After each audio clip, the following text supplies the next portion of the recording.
State హోంలో సౌకర్యాల కొరత లేదన్నారు రీజనల్ డైరెక్టర్ రాజేశ్వరి. పౌష్టికాహారంతో అన్ని వసతులు కల్పిస్తున్నామని తెలిపారు.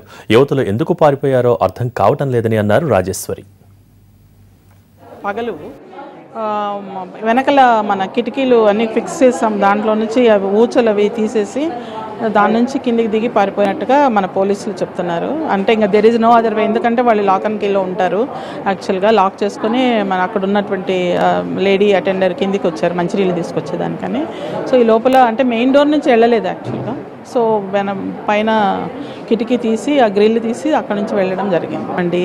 కొత్త పిల్లలు వచ్చారు, సో కొంచెం సెక్యూరిటీ ఉంటే బాగుంటుందని నిన్ననే లెటర్ రాసాము. లెటర్ రాస్తే వచ్చారు, వాళ్ళు పొద్దున వెళ్ళారు, ఇంకొక పర్సన్ రావాలి, వచ్చే లోపల ఇది జరిగింది. కారణం కూడా ఎట్లా అంటే మేము అనుకోవడం కారణము ఈ పిల్లలంతా కూడా కొత్త వాళ్ళు కాదు, అందరూ పాత వాళ్ళే, అలవాటైన వాళ్ళే, ప్రాబ్లం క్రియేట్ చేసిన వాళ్ళైతే కాదు. ఇప్పటి వరకు అందరూ ట్రైనింగ్స్ తీసుకున్నారు, బ్యూటీషియన్ తీసుకున్నారు, ఫ్యాషన్ డిజైనింగ్ తీసుకున్నారు, అంతా బాగున్నారు.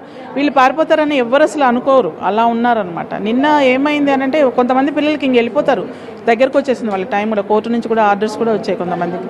సో వెళ్ళిపోయే టైంలో ఇలా చేశారు అని అంటే మరి ఎందుకు చేశారు అన్నది ఎగ్జాక్ట్గా నాకు కూడా తెలీదు. ఎందుకంటే అంతకుముందు రెస్క్యూ హోమ్ కూడా స్వదార్ షెల్టర్ హోమ్ అని కూకట్పల్లిలో ఉండేది. సో కూకట్పల్లి అది చాలా పెద్ద హోమ్ అనమాట. అక్కడ ఉంటే అక్కడ ఇంకొక రకమైన ప్రాబ్లం వస్తుంది. అక్కడ ఎప్పుడు కూడా పోలీస్ అవుట్ పోస్ట్ ఉండాలి, తర్వాత రౌండ్ ద క్లాక్ మనుషులు ఉండాలి. కాబట్టి వాళ్ళని మనం ఇక్కడ మెర్జ్ చేయడం జరిగింది. అంతేగాని వసతులకి ఏం లేదు. వాటర్ అన్నది ఏరియాలో ఎక్కడ వాటర్ లేదు, అది అందరికీ తెలిసిందే, వాటర్ ప్రాబ్లం. బట్ ట్యాంకర్స్తో వాటర్ పోయిస్తున్నాము, ఫుడ్కి ప్రాబ్లం లేదు, వసతులకి ఏం ప్రాబ్లం లేదు.